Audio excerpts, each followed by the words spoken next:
What's up, guys? Welcome to Cineverm, episode 21. We watched the new Stephen King film, Pet Sematary. My name's Anthony Renteria. With me is Chelsea. What up? This is the spoiler discussion, so if you haven't seen the movie, check our review, which are non-spoilers. But if you have seen the movie, you can stick around and we'll start talking all the details right now. So, Chad, They all die. Yep. That's actually...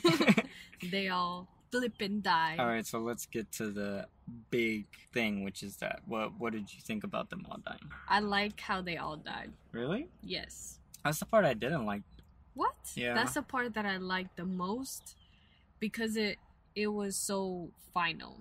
And it kind of set it up to be like, ooh, what's gonna happen next? You know, like, are they just gonna go like into a rampage, killing people? Whoever moves into the house is probably gonna, I don't know, like die again. That's what I didn't like it because it was too obvious. I don't know, like we said in the review, it felt inevitable. So I'm okay with them dying, but the way they died in the film wasn't that cool. So what didn't you like? Like, he just got stabbed, and then it was like over like that, and then it like it's the pacing. It should have took way longer. That whole just the events of it happening. Like, it should have been. How long was this movie? Like an hour 30, I think. It was really short. That's awesome. Yeah. I kind of like how fast it went by. I like how if they wouldn't have... Okay, I don't think it needed to take that much time to kill the dad or to show that he's struggling, because it did give you a lot of time with the daughter. A lot of sentimental value was added there. And then at the end, when his daughter was kind of acting like the kitty, when he was about to kill the kitty, he's like, oh, last second, like, meow, you know, all cute and stuff. And then his wife stabs him in the back, literally. Yeah. It's like, whoa, that's perfect. No other time needs to be there. Yeah. Because I felt it. It was already... I just wanted more... You kind of want him to die for being so stupid. Yeah, but me as a viewer, I needed more time for the grief to build. So, like, after his daughter died, I needed more time with him or with the family. Like, I liked the part on the bed, but I wish there would have been some more scenes of him, like, really struggling with the fact that his daughter's dead.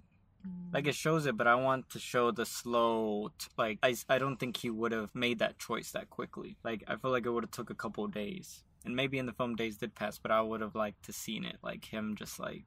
Oh, that's another thing. But go ahead. Finish your point.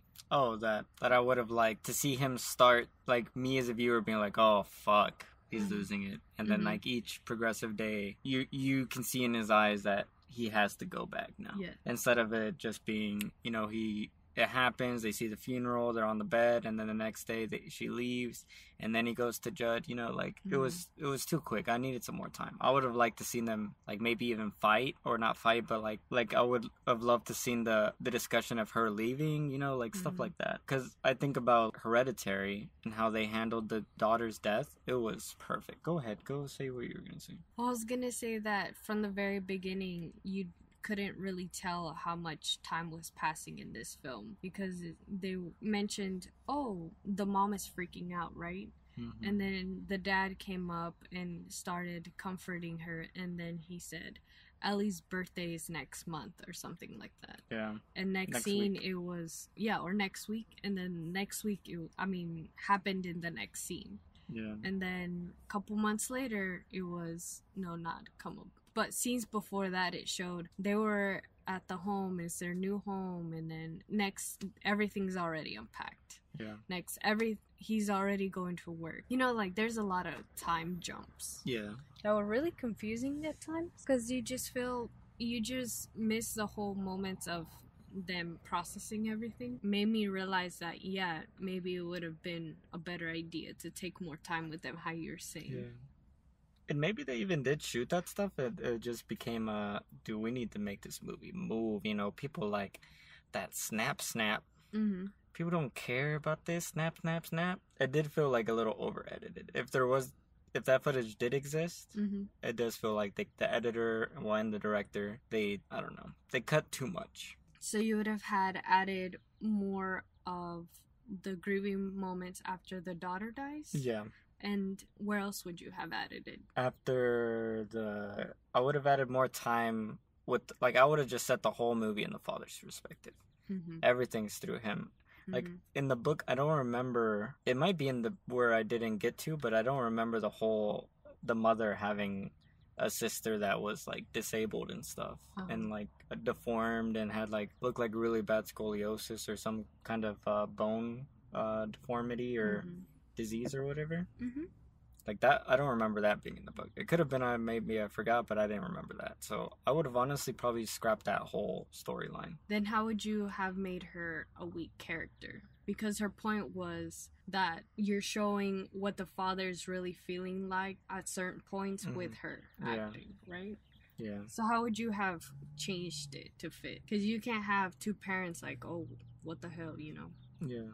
Kind of stale. I don't know, because I'm just remembering the book, and I just remember the mother was more of a, like, your typical Christian mom. Like, she was very religious, which they touch on in the movie, but in the book, I remember that argument was a really big scene. Because I think in the book, he had already told her that the cat died. Yeah. And the mother was like, what the fuck? And then they yelled about it for a good long time. And in this one, they didn't tell the daughter the cat died. Yeah, I don't think so. I don't know. I don't know, because now it's like, I might be subconsciously adding shit that's not there, so... But that element was good, but it just felt like there was too much in the movie. An easy solution would have been, all right, make the father have that trauma or something. Or make the mother, like, gender flip, so the father's the stay-at-home father. And then she's the doctor, and then she saw her sister die or something, you know?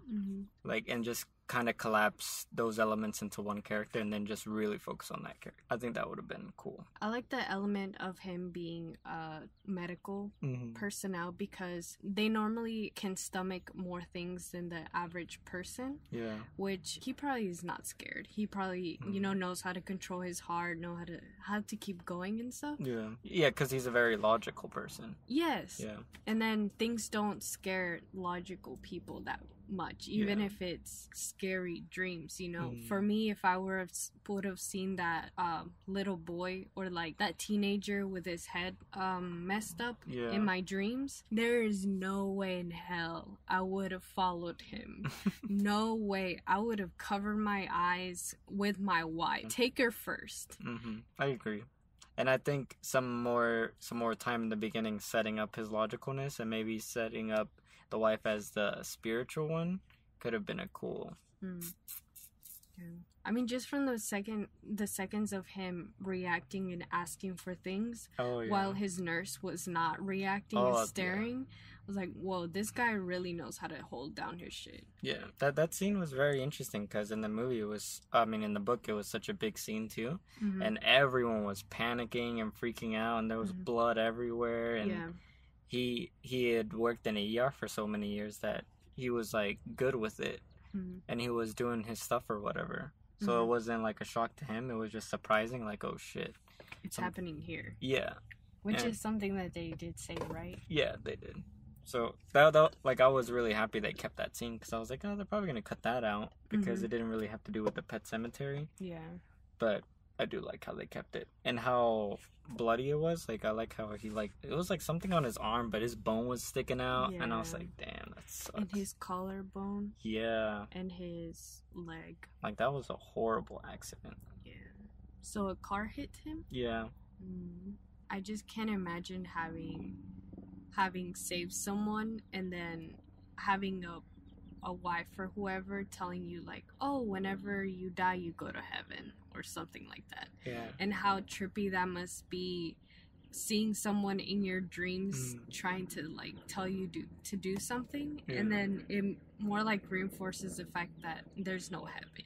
Yeah. Or there's no hell, like, you know, your beliefs are messed with too, though. Like, for him, it was like, oh, there's nothing out there. Yeah. I don't know. Ugh. And then it's a Mo with the brokenness. Yeah. I do think they could have maybe the other little problem I had was like the wood stuff. I felt like they could have pushed it more because in the book it was so creepy. It was way more creepier than in the film presented it. I feel like that's why I'm saying like the sound design, they probably pushed it too much, and the score to try to match that vibe. But I think they should have tried to match it visually. Yeah, visually, and like set the mood. And I think that it would have been easy to do if you would have really funneled it through his perspective. Yeah. Like seeing how he sees the woods and stuff. We saw the monster, right? It The looked like a lot of trees. Oh yeah, in the distance or whatever. Yeah. Yeah.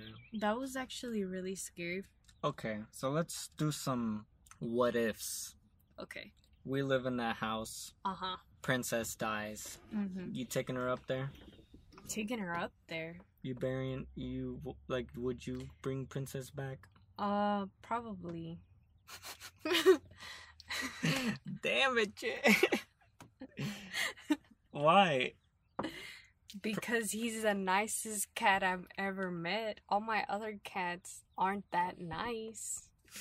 But Princess gonna be scraggly. Oh, we didn't even talk about the scraggly hair. That was like, I want to know how they got these kitties to be so scraggly. Oh. Like that kitty looked hard. fucked up. It's not hard. Like he looked like he was put in a washing machine, and then he was put in a dryer, and then someone threw honey on him. Do you think they put some Honey type mustard? of gel? No, not honey mustard. Some type of gel on it? Yeah, they must have put something, but it's just surprising that the cat wasn't trying to lick it, you know? Oh. Cats don't like being that messed up. Yeah. Even the homeless kitties around our neighborhood look pretty decent. Yeah, they look really clean. Like even Chemo don't even look that bad, and he's like 30 years old. Yeah. Do you think they had a hard time doing the scene where the little girl was pulling its hair? Oh yeah. 'Cause it did seem like he was like being tugged on and stuff. Yeah. They must have had like a fake cat for that. 'Cause there's no way a cat would let you pull its hair. Oh yeah. Especially that roughly. Yeah. I did like that one shot of the cat standing, like when he dropped off the cat and it's just standing there and it's like licking its lips and stuff. Like, ooh, like I'm gonna get you. It's like, I'm gonna walk all the way back. And then you saw it walking, it was like, that, and its tail was up. That was scary to me though, because Really? it looked like a little worm. Well, you know that I had a dream where there was a black blob coming at me. Yeah. It reminded me of that dream, and just the heat waves made it look so much more wavy than it really was. Yeah. Yeah. That must have been hard getting that kitty to walk straight. Oh. And not just get distracted and be like. Another what if. Yeah. Because our daughter just died, right? Yeah. Would you or would you not bring her back? No. No? Mm-mm. Not some demon shit. Like, he showed you a book with the devil. Like, it looks evil. Yeah. If it was like a Jesus looking dude, maybe I would have been like, a Jesus looking dude? well, not a damn devil with horns and looking like half horse, half man, half whatever. Oh, yeah. Whatever you want to be. Yeah. Like, that shit looks scary. And then your cat came all fucked up. Like, Princess is starting to scratch me and shit. I'm like, yo, what the fuck's up with Princess? When he's never scratched you before? Yeah. That's the one part where I didn't understand why he had such a soft spot for the cat, because he knew the cat was not like that before. Yeah. And the cat sliced your daughter's arm already. And then it bit him like 4 times. Yeah. And then last second, it acts all cute and stuff. I don't get it. And then the cat was on top of the baby. I would have killed the cat right then and there. Oh, yeah. It was probably like kneading on the baby. Oh, did you notice that they introduced the child, right? Mm-hmm. The little baby, and then for such a long time, the baby wasn't in the film. Oh, yeah, I was like confused, because I think in the book, they only have the baby. It's the baby that gets killed. Really? I think so. I don't remember, but I do remember it being a really young kid, like stupid young. So in the book, they only had one child? I think so. Well, then that would be way more sensitive. to talk about Yeah. to get over. That's what, I'm actually surprised they killed the daughter too. I was like, I didn't get to the part to where the kid dies in the book, but it's obvious that the kid's gonna die because every day they talk about the 18-wheelers driving so fast. Yes. And they keep telling the daughter, don't walk on the road or son or whatever. That's dangerous. And the kids by the road like twice and they scream at him and they're like, no. And then there's that fear of like, what if I'm not home and something happens? And that fear starts building as well. That's okay. 2 points. First, why didn't they just build a fence? Just bring on that extra expense of putting like a full fence. A child's head could not go through it. And second point was, why would this mom's parents leave her alone with their other daughter? She had a sister who was sick. Yeah. Why would their parents leave her alone? Yeah. Well, that's a true thing, because almost all fucking parents that I hear about that are stupid leave their kids with other kids, and they expect that their kids are gonna be okay with other kids. Like, he's babysitting, when the babysitter is like fucking 8 years old or something. Yeah.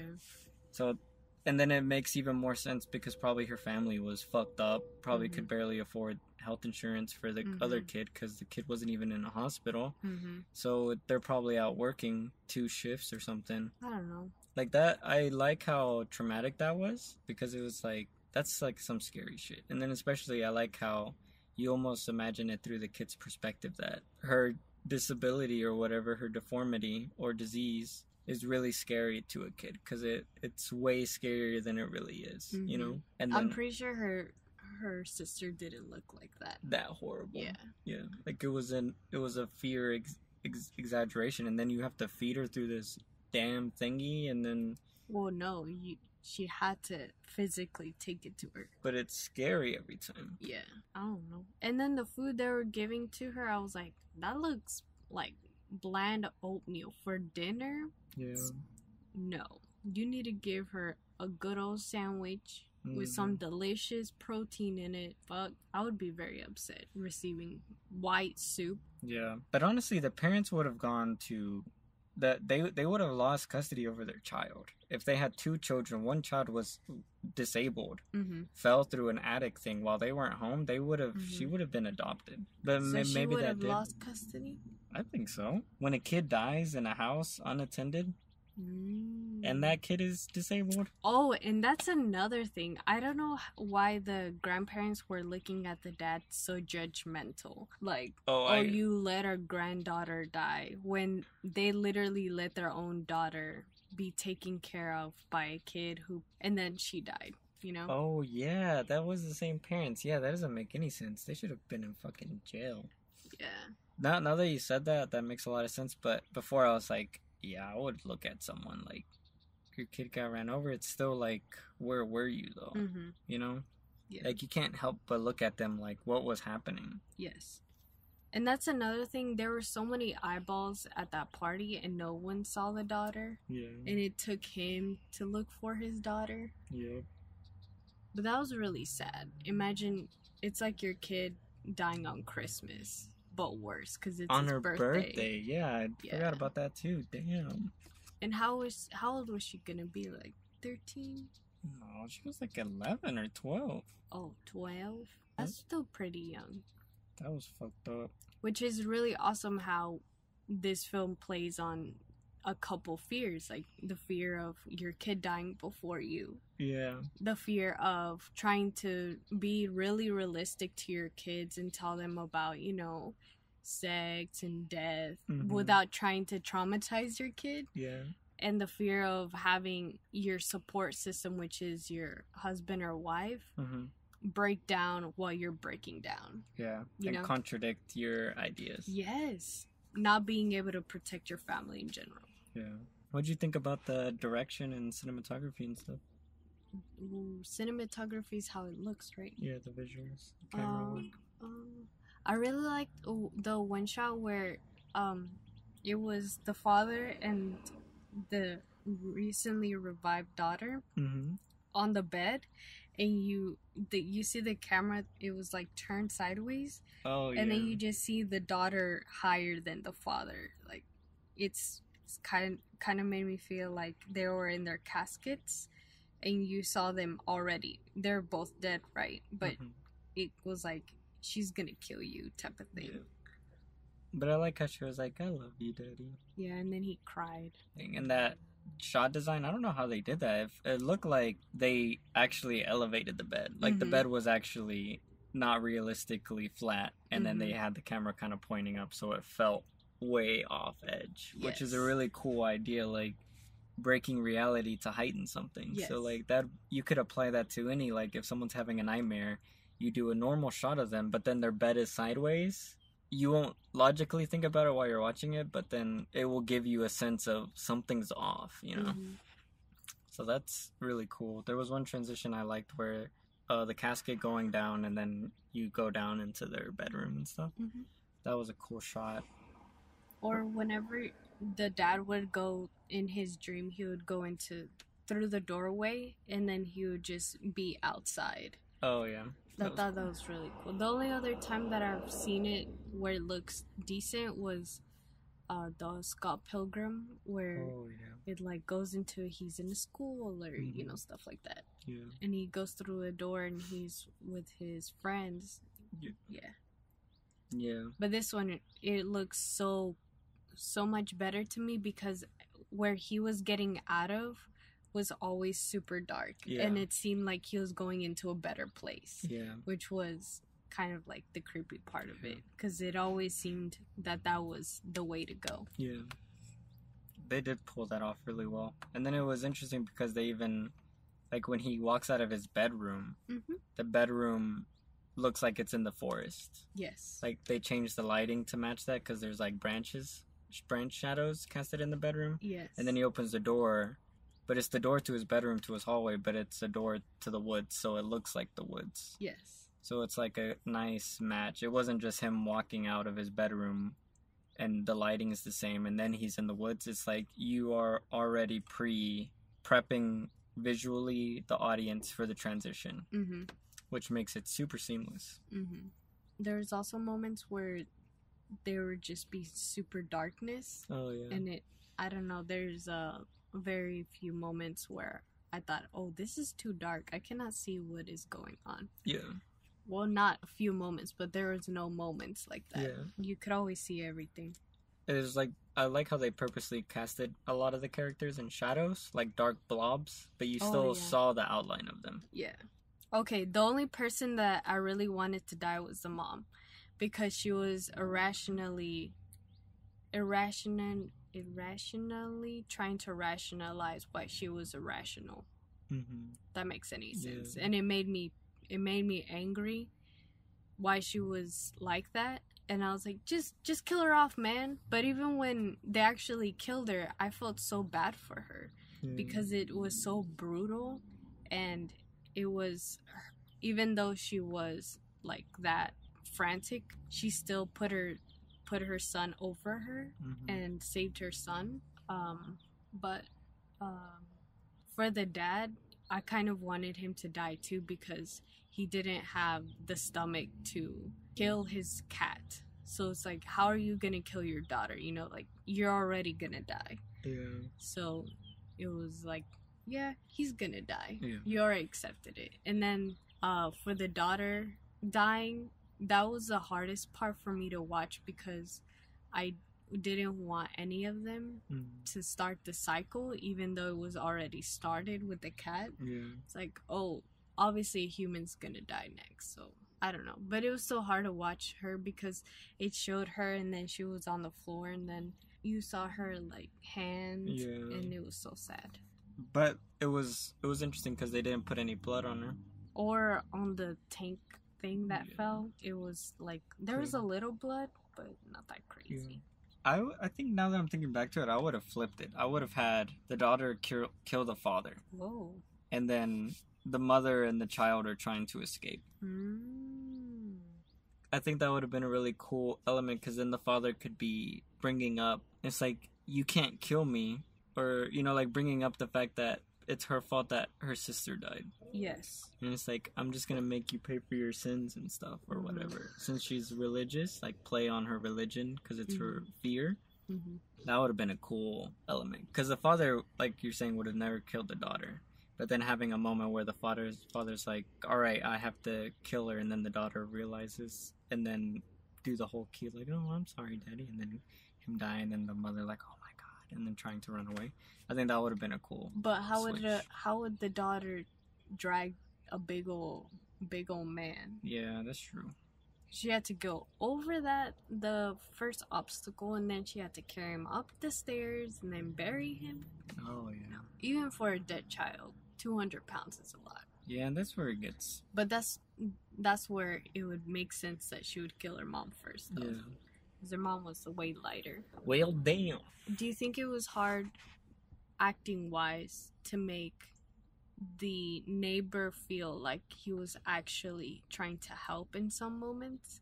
So, for example, when the cat died, that whole scenario of him taking him not just to the pet cemetery, but asking him, do you love your daughter? Did your daughter love your cat? And did you love your daughter? And then taking him through the whole journey of whatever. Just acting wise, I feel like the neighbor did a really good job, because he made himself feel way more powerful than what he was. Like he was kind of possessed. Yeah. And other moments he just acted really cute. Kind of like the cat. Like before something bad would actually happen to him, he just acted like an old man. Yeah. And then nothing would happen to him. Yeah. I thought the actor did really good. And like that part came off as believable. Like it wasn't forced. Yes. The one part that I wish would have been a little different was when the father comes back to him and they're sitting in front of the fireplace and they're drinking. The actor, like, you can tell he can get to the heart of feeling guilty. Yes. And they kind of do it, but they don't really push it that hard, because then they just make him pass out. Yeah. But I would have loved to seen a scene of him actually, like, crying. Yeah.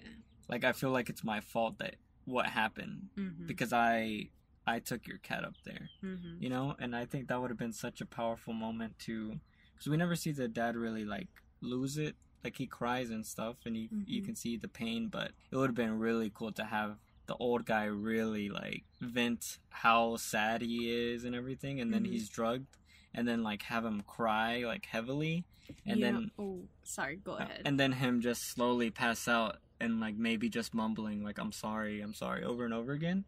I think that would have been a really powerful scene. Yeah. And it would have really reinforced the father's grief. What did you think about the moment where the newly resurrected daughter went to the neighbor's house and killed him?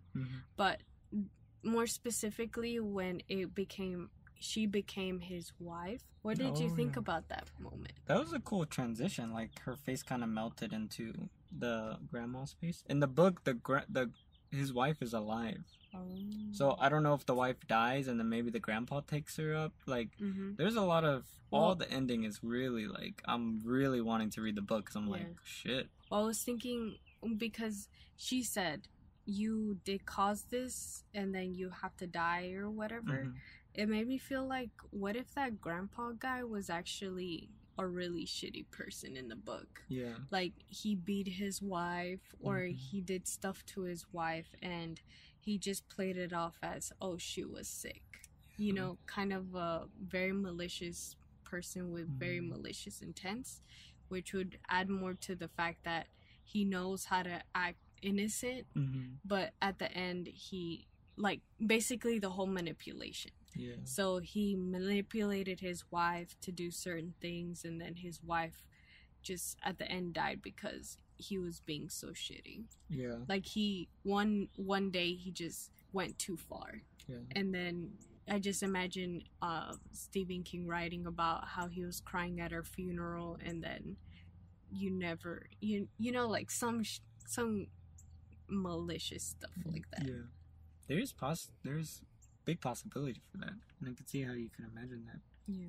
That is a cool thread. That would be like a cool little Easter egg, like if they would have planted some seeds for that or something. But or what if he was just a sweet old man, and I'm just playing it too hard. And that's what I was about to say. That in the book, I remember him being really sweet. Yeah.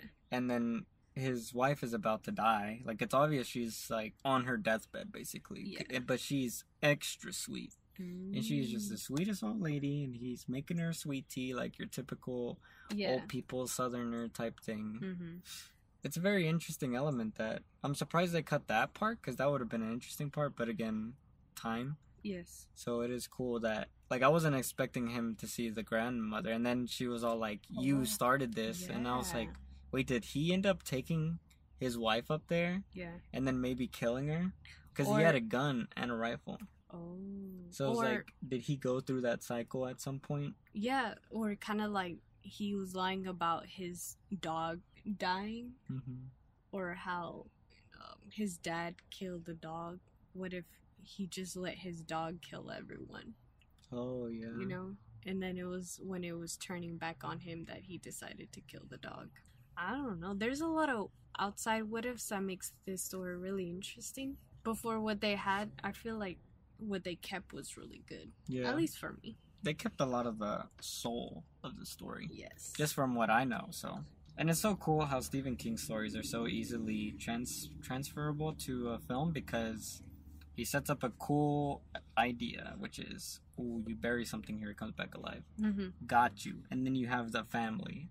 And then you have always the character who you can relate to, and then always the character who you're going to be the one that instigates all of it. Like, and it's always the father. Like, the father is always the evil character, because he's so determined to protect everything at all costs and not willing to accept consequences, that he ends up causing the downfall of all the families. He doesn't feel like he can let things go. Yeah, and it seems like a masculinity thing, you know. Like, it's like brute force can fix this. Yes. Or, like, at least in Stephen King stories, the women are always more like, well, let's just leave, you know, like, let's move on, or let's think about this differently. And then the fathers are like, no, I'm gonna fix it. Like The Shining and all the books like that, there's always that father figure that's just unstable, and he's unstable because of his fears. Do you think it would be hard for someone to be so because they're like not wealthy or anything, right? Yeah, well, they're pretty well, because he was a doctor. Yeah, but he was a school doctor. I mean, a college doctor. He demoted himself, because back at his other job, he was an ER, and he was making big bucks. That's why they bought the property like cash. Oh, I thought that property was their grandparents' property. No, they bought that house and 50 acres cash. Oh. And then he was like, because he was working like 7 days a week at an ER, and they were low staffed and all this and all that, and he had been trying to, like, he wanted to spend more time with his family, because he was working night shifts too. Oh, that was in the book? Okay. So, like, that whole idea was, I need to slow down on my work, because I'm gonna be old, and I'm not gonna see my kids grow. Yeah. Okay, so I think my question was, if you have you were moving from making high bucks, and you're like, you know what, all my savings, I'm going to spend it on this house, right? And then this house is fucked up and you have no savings left, but you do want to leave. Do you think what would you have done? Would you have just been like, I'm just getting a job at the ER again. Fuck this place. We're leaving right now. I wouldn't get a job at the ER, but I would leave. Okay. I would have to come up with an elaborate scheme. Okay. What would your scheme be? I would because the wife isn't working. I would invite all the friends and family to a big cookout. Have a couple propane tanks. Like, yeah, I got like 5 propane tanks on discount. They're in the house. But, you know, we're outside, we're cooking stuff. I would purposely set the perfect chain reaction of events. And I'm like, oh my god, there's a gas leak in the house. No one go inside. One of the propane tanks are defective. Call the cops. Yeah, something's happening, and set it to where maybe there's a candle in the upstairs bedroom. Get everyone far away. And then the fire trucks, you're like, all right, probably take them 20 minutes. So I gotta set this ball rolling. But as soon as the fire trucks arrive, the house explodes. And then I'm like, Does everyone die? No, I get everyone out. Okay. That's what I'm saying. Like, I'm like, I bought these propane tanks. And then I open the door. Guys, the house smells weird. I think there's a leak. Let's go. Everyone leave. You get what I'm saying? And then there's so many witnesses. So they would pay you insurance money. The insurance would be like, oh my god, this is horrible. I'm like, yeah, I think I should sue the propane company. What am I going to do? I'm so upset. But in the meantime, I need to be in a hotel, my kids. Problem solved, buddies. Wow. Okay. Even if it didn't work and I was just accused of blowing up my house, fuck it. Now I need to make a definitive choice. Let me just blow up the house. We can't physically stay here. Fuck game, Lego. Damn. I feel like most of these scary movies would just end in me walking out. That's what I'm saying. Definitely first sign of whatever. If there's something malicious, I'm leaving. I'm taking my kitties. I'm taking my honeys. I'm taking my favorite pair of slippers, and we're out of there. Yeah. I would leave. Oh, we're taking our tea. Shit, if you were to tell me you were having crazy nightmares and seeing demons and stuff, we would leave right now. I don't even care. We would sleep in this damn... I mean, I've had moments where, Yes, but they weren't back-to-back reoccurring, like... Oh, yeah. And they weren't that vivid. You've never been freaked out. I get freaked out, and you're just like, nah, I'm good. But if one day you were to be freaked out... Yeah. I'd be like, alright, we're going to Canada. Canada? Aw. Yeah. Or we're gonna go hang out with our UK listeners. Ooh. Ask them for advice. Some assistance. Yeah. Oh, that would be so amazing. You just reminded me that we want to move. Yeah. Alabama's too moist. It ain't for us. Yeah. Do you have any final thoughts on this Pet Sematary? No, I think I would like to read the book though. Oh, the book is good. I really love his writing, how he takes his time in the beginning. I feel like if one of the kids dies in the book, I would actually tear up a little bit. That's what I'm saying. Like, if I would have spent more time with this girl in the film and with the father, and then seeing him kind of like feel so guilty about it, it would have hit me. It reminds me of not Interstellar. Wait, is it Interstellar? No. Space movie? The space. No, it was about space. Oh, First Man. No. Yeah, First Man. Yeah, where his daughter dies. And you spend time with him afterwards, rubbing his hands, kind of like he's touching his daughter's hair. Yeah. Those little moments would have been really cool in this, because you could have shown him watching, I don't know, like grabbing her tutu or stuff like that. The moments that they've already set before. So it'd be like the tutu or him just watching random cartoons. Like, he's clearly not paying attention. I needed a moment where, like in Hereditary, they're having their dinner and then they're just talking about whatever, and then instantly it's, you hate me because I killed what's-her-face. Yeah. Like, I wanted that part where him and the mother and maybe a little kid, the mother just snaps or he snaps. And it was something about, like, I'm moving back to my parents, And then him just being like, so it's my fault because I brought us here. Or, like, him almost blaming himself but as an attack on her. Or even if it's just like, why did we come here? Like, just a question like that, and then him being like, I was the one that chose to be here. And, like, I remember the first day we got here, that 18-wheeler was driving fast. I should have, like, there's so many could-haves where he could have done something to prevent that. What do you think the 18-wheeler was a representation of? Oh, like, you think it's like a metaphor or something? Yes, well, yes. Maybe it's like, in life, something, like you arrive somewhere, you're doing something, and you see something happening rapidly. And there's that like, oh, that's a problem. But you're never addressing it. You're kind of just like, well, we're safe because we're on this side. As long as I'm not on the road, or as long as I'm not doing whatever. Maybe it's just a fear of passivity or whatever, of passiveness. Like, I'm never really confronting these problems. Yeah. I don't know. What do you think it is? I never thought about it as a metaphor, though, or a allegory or whatever. I thought it kind of sadness, how it comes in waves. Oh. And for some people who are, well, like you've been saying, they don't address it. It comes so powerful that it just comes and then they're really freaking out and then it's gone. Like hyperventilating. Yeah. What is that?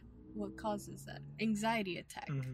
Which is what it literally did, cause anxiety, because it was a big old truck. And for some reason, they were going 80 miles an hour. Yeah, because it was a back road. Well, what's your final rating on this big boy? 7 out of 10. You gave it a 8 out of 10. Oh. I gave it a 7. 8 out of 10. It was an 8 out of 10 film. I gave it a 7 out of 10. It was good. Good film. Good horror film. Good Stephen King film. Could have been better, but read the book. Did you see that one shot where the dad was talking to the mom and she said, "You're scaring me," and they had a light on one side of his face and then the other side was really dark and this eye looked kind of yellow? Oh, yeah. I really like that. Cool lighting. And he has such a sharp, well, not sharp, but such a, like, his cheekbones protrude and his eyebrow bones protrude, so when they lit him like that, he looked kind of like a husk, like a zombie husk type thing. But alright, I gave the movie a 7 out of 10. You gave it an 8 out of 10. Thanks for listening to our spoiler discussion. As always, follow us on social media, email us at cineverm@yahoo.com. Let us know if you like horror movies. Did you like this horror movie? What are your favorite horror movies? And yeah, have a great day. Thanks for listening. Oh, and watch out for zombie kitties. We didn't really talk about the whole pet part. Really? What do you want to say about it? I thought the whole pet cemetery was gonna take a bigger part into it. Like more dead animals rising? Yes. But it was really creepy how those kids were doing like a ceremony thing, and they were taking their dead puppet up. It just made me think, how many people actually know about the cemetery? The legit one? The legit one. That's why I think someone built that barrier. Yes, the Native Americans built that barrier. Well, hopefully no one knew besides that dude. I thought the dad actually killed him. But when he woke back up, I was so disappointed. Oh, with the poisoning? Yeah. He just sedated him. Yeah. Which makes no point. Like, why did he have to sedate him? So he wouldn't wake up and stop him from taking his daughter into the cemetery.